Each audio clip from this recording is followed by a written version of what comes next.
stories and always know how to make us smile. Sweet sister is cooking adobo. Together reading a favorite book or just sitting quietly side by side. Every moment with Lola feels healthy and happy.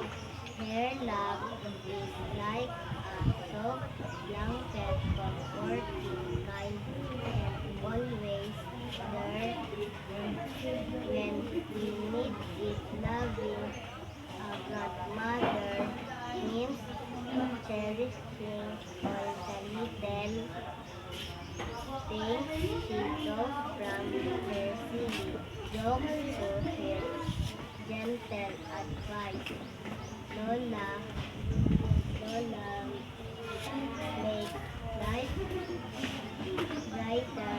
She teaches us patience, kindness, and how to find joy in simple things, even when we're apart.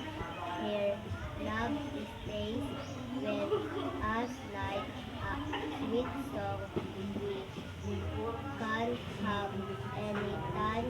A grandmother's love is a gift that lasts forever.